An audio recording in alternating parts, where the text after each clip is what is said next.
Well, it is true. I'm having an affair on my Moleskine with the Leuchtturm 1917.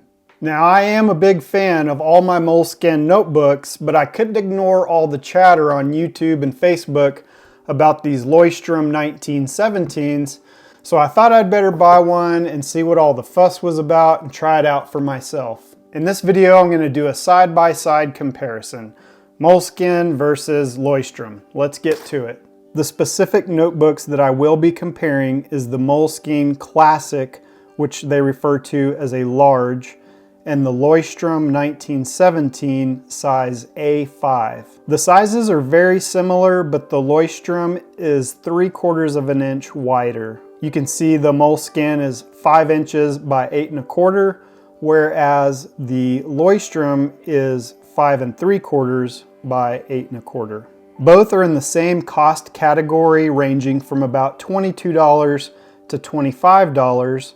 The Moleskine is a couple dollars cheaper. I'll add links below for each of these notebooks. Now let's talk about the pronunciation for just a moment. With the Moleskine, it's either Moleskine or Moleskine or Moleskine. I say both Moleskine and Moleskine. Either way, I'm not offended what you want to call it. Now on the Leuchtturm, I had to do a little bit of research this morning for you folks to find out the different pronunciations. I did find out that it means lighthouse. So the different pronunciations that I found for this notebook is Leuchtturm, Leuchtturm, Leuchtturm, but I found a video where an employee of the company refers to it as Leuchtturm, and that's the way I like to pronounce it. However, I live in West Texas, so we might look at it and call it a Leuchtturm. It's the danged old Leuchtturm notebook. Now you already know I got to do a smell test on both of them, so I'm going to do the Moleskine first. Not bad, not bad, not bad. Now let's take a whiff of the Leuchtturm. Oh, that's nice. That's real nice. It makes me think of like when I was a kid and I would get a new pack of basketball cards, the way that those good old Upper Deck cards smell. Yeah. One more smell. This one smells better for sure. As far as the pages, the Moleskine has 240 pages in this size, and the Leuchtturm has 251 pages. All right, here we go. So we've got them laid out next to each other.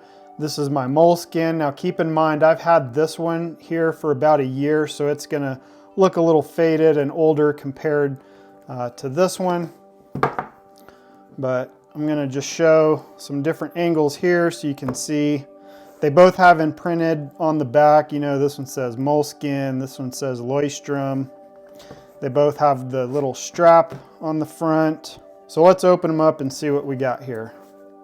We can talk about the quality of the paper, and you can see here if there's any differences in the colors. So the color of the paper is very similar. It's kind of an off-white yellowish. You'll notice here that the Leuchtturm has an area for a date. They also have numbered pages, which is pretty cool. The Moleskine does not have numbered pages. I've got to admit that the Leuchtturm paper does feel a little nicer. It also feels a little bit thicker. Now, for the record, I've seen in the Facebook group for Moleskines that some of these Moleskine notebooks have been coming in with bad quality paper. And I just want to state for the record, I've never received a Moleskine that had bad quality paper. I've always had good luck and good quality with the Moleskines. So let's just write something here and see how it compares. Feels good. Feels fine. I don't know. I do think that this paper on the right for the Leuchtturm is a little nicer. It feels a little smoother and a little bit thicker. Also, you may have noticed that the Leuchtturm has 2 ribbons as opposed to 1. That's pretty nice. Look at that. Look at that. I could see this coming in handy because if you have 2 important pages that you always go to, maybe for your goals or whatever, you can mark 2 pages, so that's kind of handy. Now, I was also gonna tell y'all that since I already had the Moleskine Classic Large in the ruled, that's why I bought this Leuchtturm in the ruled. But either one of these notebooks you can get ruled, dotted, plain, or squared. I'm going to show you up close just a little bit where it shows the date and then where it shows the numbered pages. So that is pretty cool that they have the numbered pages. I like that. Both notebooks also have the little pocket in the back where you can tuck things away.